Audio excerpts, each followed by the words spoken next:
सत्य परिस्थितीचा सविस्तर आढावा। कुरेशी समाजाच्या मागण्यांसाठी उमरखेडमध्ये निवेदन देण्यात आले। यावेळी AIMIM काँग्रेस व राष्ट्रवादी शरद पवार गट यांचे पदाधिकारी उपस्थित होते।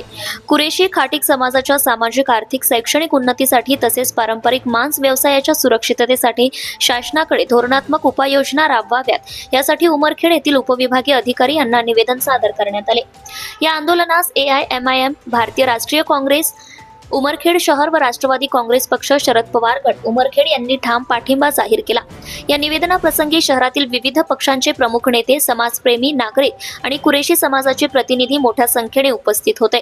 त्यांनी समाजाच्या पारंपरिक व्यवसायावर उद्भवलेले कायदेशीर अडथळे, परवाना प्रक्रियेतील विलंब, पोलिसांची कारवाई, वाहतुकीतील अडथळे व अवाजवी दंड यांविषयी नाराजी व्यक्त केली आहे। यामध्ये प्रमुख मागण्या म्हशी व बेकाम रेडा कत्तलीसाठी परवाने त्वरित देणे, आधुनिक कत्तलखान्यांची उभारणी, पशुसंवर्धन अधिकारी व पोलिसांकडून अडथळ्यांची निर्मिती थांबवणे, प्राण्यांच्या वाहतुकीवर सुलभ नियमावली, सिंगल विंडो सिस्टीमच्या माध्यमातून परवान्यांचे एकत्रित नियमन या निवेदनाद्वारे संबंधित यंत्रणांनी त्वरित निर्णय घ्यावा, अन्यथा तीव्र आंदोलन छेडले जाईल असा इशाराही देण्यात आला।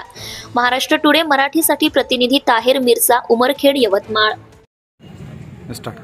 शासनाने जे 2015 मध्ये जे गोवंश हत्या कायदा लागू केला, त्या कायद्याच्या अंतर्गत कुरेशी समाजावर जो अन्याय होत आहे तो फार गंभीर अन्याय आहे। याच्यामध्ये त्यांचा जो पारंपरिक व्यवसाय होता, जो मांस विक्रीचा, त्याच्यावर खूप अडचणी येत आहेत।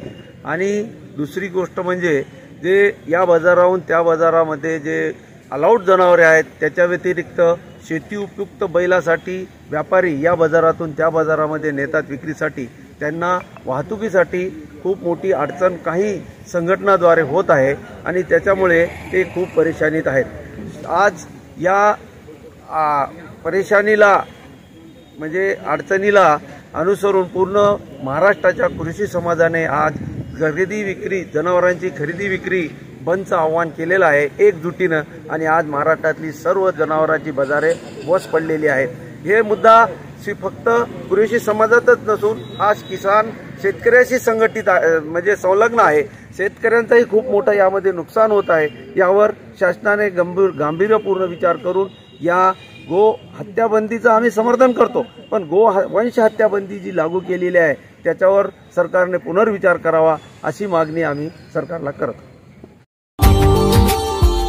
Subscribe now and press the bell icon. Never miss an update.